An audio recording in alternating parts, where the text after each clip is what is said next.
Hey, this is Lilia from Intelligent. In this video, I'm going to share with you how to give interesting responses in your speaking exams. First and foremost, let's get this straight.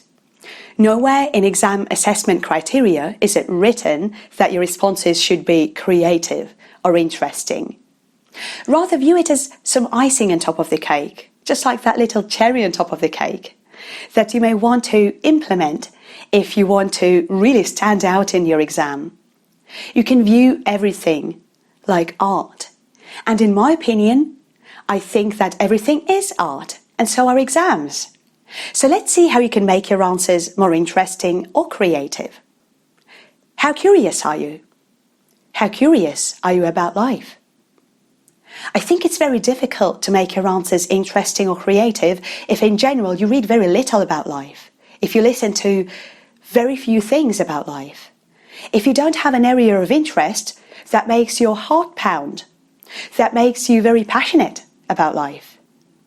Those of you who come from a Slavic background will know this popular joke. They talk about a student who only learns about fleas for their exam, and then the student comes to his exam and he has to talk about elephants. That's what's written on his card. But he only learned about fleas. What does he do?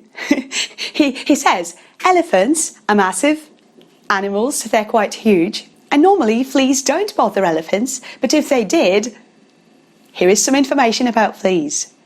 That is effectively something that you can also do in your English speaking exam. If you are truly passionate about something, you can make it work anywhere, literally. There is a wonderful podcast, The Why Factor, done by the BBC, which you can listen to find out why things work the way they do. The podcast covers a range of topics. And also your speaking exams, surprise, surprise, cover a range of topics. The more you listen to this podcast, the wider your understanding of the world becomes. The more opportunities you will have to inject this information in your speaking exam. Examiners don't assess you on the accuracy of your ideas. You don't need to pontificate or share specific facts. Those won't be checked. What's more important is that you show that you can speak at length about a number of things in the world, whatever you are presented with. See if you can talk about quantum physics, spirituality, mathematics, linguistics, your family, hobbies, technology, how you think the young generation screws up things. You don't know what topic you'll be presented with in your exam, so you need to be prepared for everything. 2. Practice noticing unusual stuff. Examiners hear very similar answers all the time. Tell me about your family. My family is quite large. It consists of 4 people. Tell me about the city where you grew up. Well, I grew up in a small town. It's a fine town, many parks, lovely people. If you want to share an interesting response, you need to add information on top of that. In your own good time, notice unusual and interesting things about your family, for example.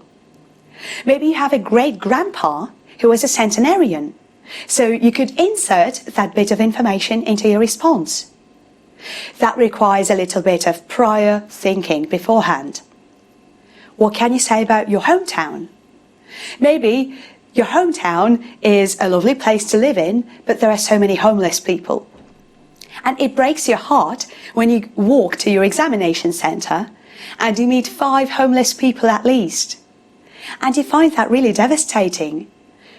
You want to be a change for this town, or something like that. So think if you can come up with any of that information, and for that you really need to be observant. Practice your observation muscle. When you are somewhere, no matter what the environment is, just look around and notice how many unusual things you can pick just by looking at them. Maybe something is in a different place. Maybe you notice a particular type of tree. Maybe you notice an aspen tree just behind your window. I was really surprised when I learned that the tree that I see every morning when I wake up outside my window is a plum tree. I'd never given it a thought just prior to that moment, but when I did notice that, I was delighted. Another skill that you may want to practice is make sure that your answers are relevant to this very moment. When you're in your examination centre, just look around, and because you will have trained your observation muscle, this won't be very difficult for you, a piece of cake. Basically, look around, notice an unusual detail somewhere around you, okay? Just notice a little statuette at an administrator's desk. And then, imagine that statuette depicts a little bus. It's a little figurine of a bus. This double-decker, right? A very London type of bus. So that when you're in an examination room and you're asked, how did you get here today? You may say, I got here by bus. It was in a double-decker bus. I just spotted one at the administrator's desk. It was very cute and funny, but that's not the type of bus that we use here in this town. I got here by a marshrutka, a minibus, and that is a whole adventure, you know? So that would be very interesting and curious for the examiner to interact with. And while we're on the subject of interacting with the examiner, make sure you include the examiner in the interaction by asking rhetorical questions or tag questions like this. Living in this town is no joke, is it? Especially if you're not trained to deal with homeless people. But don't you think that the very fact of having to deal with homeless people is something that makes you reflect and introspect a little bit more, which may be a great thing about living in this city, don't you think? That shows that you're interacting with a real person, that you haven't just learned your response off by heart, but that in fact you are ready to tailor your response to the present moment. And that will make you an interesting speaker to listen to. Remember that your exam is taken by people. People who are examiners are human beings. They'll respond better to your responses if you're able to say something in a way that is engaging.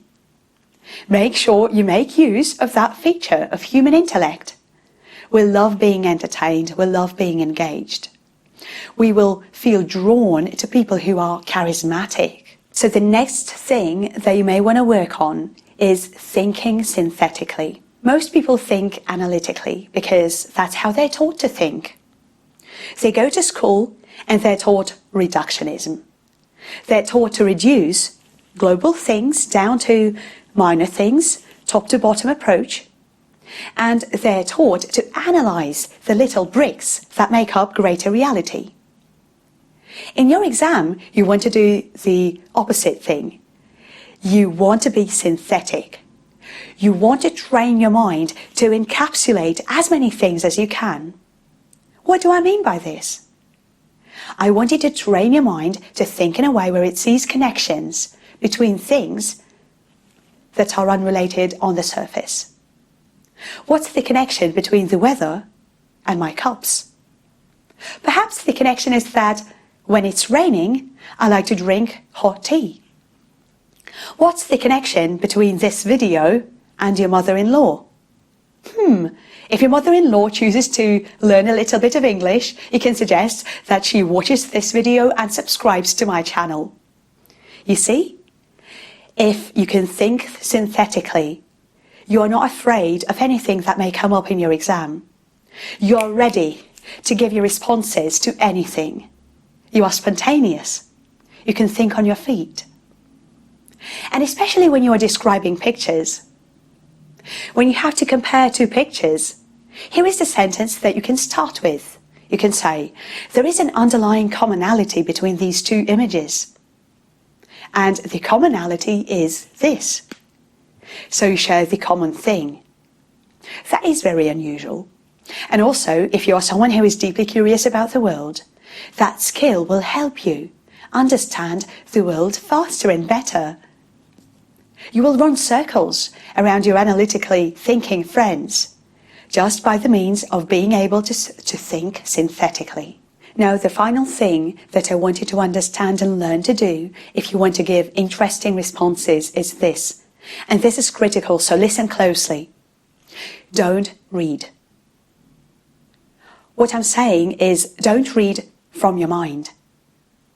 Don't learn your responses off by heart and then kind of recite them from your mind. That will be very obvious. Remember those situations when in school you had to do an assignment where you had to type something and then you had to present it in front of the class? Just think back to the experiences you had when you were listening to someone who was basically reading stuff. Was that interesting to listen to? They could have written their assignment in the most flowery language in the universe.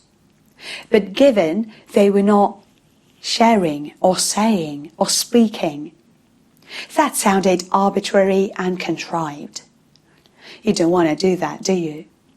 What you want to do is learn to think on your feet, off the top of your head, in this current moment, in this present moment of time. With all those skills that I'm sharing, these are something that you have to do beforehand. You may think to yourself, oh, how will they help me in the actual exam? But the truth is, they will help you before your exam.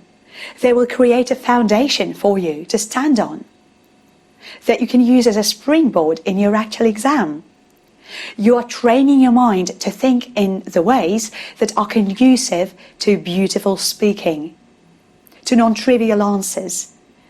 And isn't that something that you have come here to watch this video for? In this video, what I have done is I shared with you the skills that you have to develop prior to your exam, so that in the exam, you're able to ride on them, to make use of that preparation process. That was Lilia from Intelligent. Thank you so much for watching this video, and I'm looking forward to seeing you again very soon. Take care.